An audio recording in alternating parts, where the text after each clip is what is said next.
Hello everyone, कैसे हो सब। तो आज हम डिस्कस करें अपना बीएड का नेक्स्ट लेसन प्लान।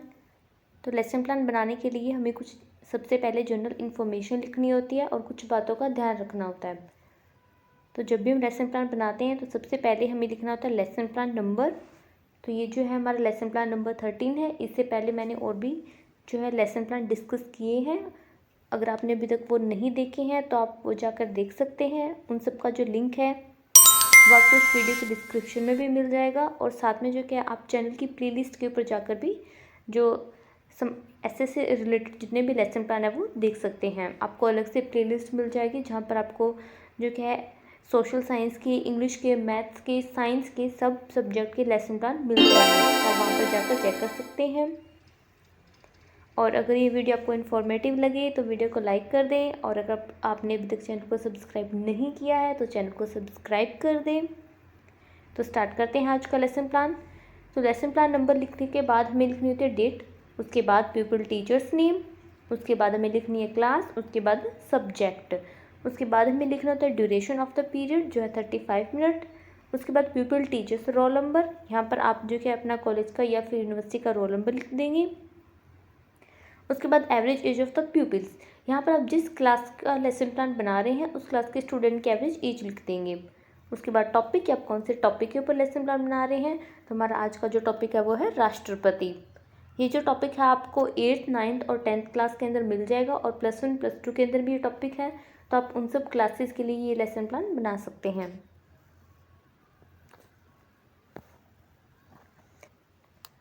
अब हमें आगे लिखनी होती है अनुदेशनात्मक सामग्री। अनुदेशनात्मक सामग्री दो तरह की होती है। पहली होती है सामान्य सामग्री, दूसरी होती है विशिष्ट सामग्री। सामान्य सामग्री में लिखेंगे चौक, डस्टर और ब्लैक बोर्ड। और विशिष्ट सामग्री में हम लिखेंगे मॉडल चार्ट। और अगर आप पीपीटी का यूज़ करें तो आप यहाँ पर पीपीटी भी लिख सकते हैं। और अगर आप किसी और मटेरियल का यूज़ करें तो आप वो भी यहाँ पर लिख सकते हैं। उसके बाद आता है अनुदेशनात्मक उद्देश्य। अनुदेशनात्मक उद्देश्य का मीनिंग क्या होता है कि एक टीचर का पढ़ाने का क्या उद्देश्य है, एक टीचर स्टूडेंट को क्या चीज़ सिखाना चाह रहा है, वो क्या होंगे हमारे अनुदेशनात्मक उद्देश्य होंगे। तो अनुदेशनात्मक उद्देश्य दो तरह के होते हैं। पहला होता है सामान्य उद्देश्य। सामान्य उद्देश्य जो होगा वो हमारे सब्जेक्ट से रिलेटेड होगा कि उस सब्जेक्ट को पढ़ाने का क्या उद्देश्य है। जैसे कि हमारा सब्जेक्ट है सामाजिक विज्ञान, तो इस सब्जेक्ट को पढ़ाने का आपका क्या उद्देश्य है। तो फर्स्ट है बच्चों में सामाजिक विज्ञान विषय के प्रति रुचि उत्पन्न करना। सेकेंड है देश की राजनीतिक व्यवस्था के विषय में जानकारी देना।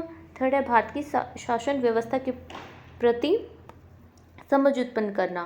फिर आते हैं विशिष्ट उद्देश्य। जो हमारे विशिष्ट उद्देश्य होते हैं वो हमारे टॉपिक से रिलेटेड होते हैं। तो हमारा जो टॉपिक है वो है राष्ट्रपति। तो इस टॉपिक को पढ़ने के बाद स्टूडेंट क्या चीज़ सीखेंगे और एक टीचर स्टूडेंट को क्या चीज़ सिखाना चाह रहा है, वो क्या होंगे हमारे विशिष्ट उद्देश्य होंगे। जैसे कि फर्स्ट है विद्यार्थी राष्ट्रपति की शक्तियों के बारे में व्याख्या कर सकेंगे। सेकंड है विद्यार्थी राष्ट्रपति की योग्यताओं का वर्गीकरण कर सकेंगे। थर्ड है विद्यार्थी राष्ट्रपति की निर्वाचन प्रक्रिया को समझ सकेंगे। फोर्थ है राष्ट्रपति के कार्य को समझ सकेंगे। तो ये सब क्या हो जाएंगे हमारे विशिष्ट उद्देश्य हो जाएंगे। तो आप जिस भी टॉपिक का लेसन प्लान बना रहे हैं उसके लिए आपको इसी तरह से सबसे पहले अनुदेशनात्मक सामग्री लिखनी है, फिर अनुदेशनात्मक उद्देश्य लिखने हैं। आपको सारे पॉइंट जो कि इसी तरह से सीरीज के अंदर लिखने हैं। फिर आपको लिखना है पूर्व ज्ञान परीक्षण। पूर्व ज्ञान परीक्षण कैसे करेंगे, आप स्टूडेंट से क्वेश्चन करेंगे। तो हेडिंग डाल देंगे प्रस्तावना। उसके बाद दो कॉलम बनाएंगे। फर्स्ट कॉलम में छात्र अध्यापिका कथन, सेकंड में छात्र छात्रा कथन। छात्र अध्यापिका कथन के अंदर आप स्टूडेंट के पूर्व ज्ञान परीक्षण करने के लिए जो भी क्वेश्चन पूछेंगे वो सब आप लिख देंगे। और छात्र छात्रा कथन के अंदर स्टूडेंट उनका क्या आंसर देते हैं वो लिख देंगे। जैसे कि फर्स्ट क्वेश्चन यहाँ पर टीचर पूछता है लोकतंत्र में किस प्रकार की भागीदारी होती है, तो बच्चे आंसर करते हैं जनता की। फिर सेकंड क्वेश्चन है संसद के 3 मुख्य भाग कौन कौन से हैं, बच्चे आंसर करते हैं लोकसभा, राज्यसभा और राष्ट्रपति। फिर थर्ड है राष्ट्रपति के बारे में आप क्या जानते हैं, तो बच्चे इसका कोई रिस्पॉन्स नहीं देते हैं, मतलब उन्हें राष्ट्रपति के बारे में नहीं पता है। फिर आता है उपविषय की घोषणा। आप जो क्या हम हमारे टॉपिक की अनाउंसमेंट कर देंगे कि आज हम कौन सा टॉपिक करने वाले हैं। तो इस तरह से आप जो भी टॉपिक पढ़ाने वाले हैं आप उसकी अनाउंसमेंट कर देंगे। फिर आता है प्रस्तुतिकरण। यहाँ पर जो हमारा टॉपिक है उसको हम डिटेल के अंदर एक्सप्लेन करना स्टार्ट कर देंगे। तो उसको एक्सप्लेन करने के लिए आप जब लेसन प्लान बनाएं तो आपको सबसे पहले 4 कॉलम बनाने हैं। कितने कॉलम बनाने हैं, 4, ये ध्यान रखिएगा। फर्स्ट कॉलम में लिखेंगे शिक्षण बिंदु, सेकंड में छात्र अध्यापिका क्रियाएं, थर्ड में छात्र छात्रा क्रियाएं और फोर्थ कॉलम में लिख देंगे शामपट कार्य। तो वीडियो में आगे बढ़ने से पहले अगर आपको ये वीडियो इन्फॉर्मेटिव लगी है और वीडियो से आपको कोई हेल्प मिली है तो वीडियो को प्लीज़ लाइक कर दें और चैनल को सब्सक्राइब कर दें, जिससे जो क्या मुझे और मोटिवेशन मिलती रहे और ज़्यादा लेसन प्लान बनाने के लिए और ज़्यादा स्टूडेंट की हेल्प करने के लिए।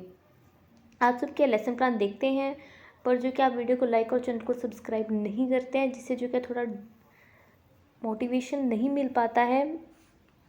तो अगर आप वीडियो को लाइक करेंगे और चैनल को सब्सक्राइब करेंगे तो मुझे भी और ज़्यादा आगे लेसन प्लान बनाने के लिए मोटिवेशन मिलेगा, जिससे और ज़्यादा स्टूडेंट की हेल्प हो सकेगी। तो please like video and subscribe my channel. आगे डिस्कस करते हैं लेसन प्लान। आई होप आपने वीडियो को लाइक और चैनल को सब्सक्राइब कर दिया होगा। तो फर्स्ट हम हेडिंग डाल देंगे राष्ट्रपति का निर्वाचन। यहाँ पर हम देखने वाले हैं कि राष्ट्रपति का निर्वाचन कैसे होता है। तो राष्ट्रपति का जो निर्वाचन का जो भी प्रोसेस होता है वो आप यहाँ पर स्टूडेंट को एक्सप्लेन कर देंगे और यहाँ पर स्टूडेंट की क्या एक्टिविटी होगी, लिसन केयरफुली। जो बच्चे हैं वो उसको ध्यान से सुन रहे हैं और ब्लैक बोर्ड के ऊपर आप हेडिंग डाल देंगे राष्ट्रपति। ठीक है, ब्लैक बोर्ड वर्क के लिए आप इस तरह से एक ब्लैक कलर के चार्ट का यूज़ कर सकते हैं।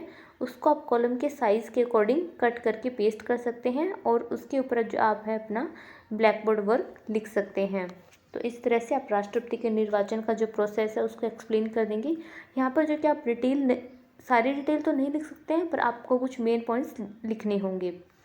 फिर आते हैं आंशिक पुनरावृत्ति। आंशिक पुनरावृत्ति का क्या मीनिंग होता है कि अब तक आपने जो भी स्टूडेंट को करवाया है अपना टॉपिक करवाने के बीच में, ठीक है, क्लास के अंदर आप कुछ पॉइंट करवाते हैं, फिर स्टूडेंट से क्वेश्चन करते हैं, फिर आगे अपना टॉपिक डिस्कस करते हैं, फिर स्टूडेंट से क्वेश्चन करते हैं। तो जब आप बीच बीच में क्वेश्चन करते हैं तो वो क्या होती है, आंशिक पुनरावृत्ति होती है। तो इस तरह से जैसे कि आपने बच्चों को राष्ट्रपति के चुनाव का जो टॉपिक है वो करवा दिया है, तो अब आप उनसे क्वेश्चन पूछेंगे जिससे टीचर को पता चलता है कि उसने जो भी करवाया है वो स्टूडेंट को समझ में आया या फिर नहीं आया है। तो आप जो भी टॉपिक करवाएं उससे रिलेटेड आपको बीच बीच में क्वेश्चन पूछने हैं। राष्ट्रपति की योग्यताएं। अब आप उन्हें बताएंगे कि राष्ट्रपति की क्या क्या योग्यताएं होती है, कि कोई व्यक्ति जो कि भारत का राष्ट्रपति बनना चाहता है तो उसके लिए क्या क्या योग्यताएं होनी चाहिए। तो आप उनके बारे में स्टूडेंट को बताएंगे और यहाँ पर स्टूडेंट की क्या एक्टिविटी होगी, लिसन केयरफुली, बच्चे इसको ध्यान से सुन रहे हैं और आप ब्लैक बोर्ड के ऊपर हेडिंग डाल देंगे राष्ट्रपति की योग्यताएं और उन्हें आगे एक्सप्लेन करना स्टार्ट करते हैं। जिसकी फर्स्ट यहाँ पर उसकी योग्यता है भारत का नागरिक होना चाहिए। सेकेंड, उसकी उम्र 35 वर्ष होनी चाहिए। थर्ड है लोकसभा का सदस्य बनने की योग्यता रखता हो। फोर्थ है किसी लाभ के पद पर आसीन नहीं होना चाहिए। फिफ्थ है राष्ट्रपति का कार्यकाल 5 वर्ष का होता है। फिर आते राष्ट्रपति की शक्तियाँ। अब आप उन्हें बताएंगे कि राष्ट्रपति के पास कौन कौन सी शक्तियाँ होती हैं। तो राष्ट्रपति के पास 2 तरह की शक्तियाँ होती है, पहली होती है सामान्य, दूसरी होती है विशिष्ट शक्तियाँ। और स्टूडेंट की क्या एक्टिविटी होगी, लिसन केयरफुली, बच्चे इसको ध्यान से सुन रहे हैं। तब उन्हें बताएंगे कि सामान्य शक्तियाँ कौन कौन सी होती है राष्ट्रपति के पास, ठीक है। और ब्लैक बोर्ड के ऊपर भी हम हेडिंग डाल देंगे राष्ट्रपति की शक्तियाँ और उसकी कैटेगरी सामान्य और विशिष्ट। फिर आते हैं विशिष्ट शक्तियाँ। अब जो कि हम स्टूडेंट को विशिष्ट शक्तियों के बारे में बताएंगे कि राष्ट्रपति के पास विशिष्ट शक्तियाँ कौन कौन सी होती है। तो इस तरह से आप उनको विशिष्ट शक्तियों के बारे में एक्सप्लेन कर देंगे। वीडियो में आगे बढ़ने से पहले अगर आपको वीडियो इन्फॉर्मेटिव लगी है और वीडियो से आपको कोई हेल्प मिली है तो वीडियो को लाइक करें और चैनल को सब्सक्राइब करें। साथ में आप इसे बीएड के स्टूडेंट के साथ शेयर भी कर सकते हैं। फिर आती है आंशिक पुनरावृत्ति। अब आप स्टूडेंट से क्वेश्चन पूछेंगे, अब तक आपने जो भी स्टूडेंट को करवाया है और स्टूडेंट जो भी आंसर करते हैं वो आप स्टूडेंट एक्टिविटी वाले कॉलम के अंदर लिख देंगे। फिर आता है निष्कर्षात्मक कथन। यहाँ पर लिखा है मैंने कथन, अगर आपको समझ नहीं आ रहा है तो मैं लिख देती हूँ फिर से। यहाँ पे लिखा है कथन, ठीक है। निष्कर्षात्मक कथन क्या होता है कि जब टॉपिक आपका कंप्लीट हो जाएगा तो उसके बाद टीचर स्टूडेंट को कहता है कि बच्चों आज हमने ये टॉपिक पढ़ा है और इस टॉपिक में ये मेन पॉइंट्स हमने कवर किए हैं। तो ये क्या होता है, निष्कर्षात्मक कथन। तो इस तरह से आप भी निष्कर्षात्मक कथन लिख सकते हैं। फिर आती है पुनरावृत्ति। ये जो कि आप अपना टॉपिक कंप्लीट करवाने के बाद करते हैं। अब आप स्टूडेंट से क्वेश्चन पूछेंगे अपना टॉपिक कंप्लीट होने के बाद, वो क्या होगी, हमारी पुनरावृत्ति होगी। लास्ट में हम देंगे होमवर्क। तो आपने जो भी टॉपिक करवाया है उसके अकॉर्डिंग आप स्टूडेंट को होमवर्क दे देंगे। आप कोई क्वेश्चन लिखने के लिए दे सकते हैं या फिर आप उन्हें कोई एक्टिविटी करने के लिए भी दे सकते हैं या फिर कुछ लर्न करने के लिए दे सकते हैं। इस तरह से जो भी आपको सही लगे आप उसके अकॉर्डिंग होमवर्क दे दें।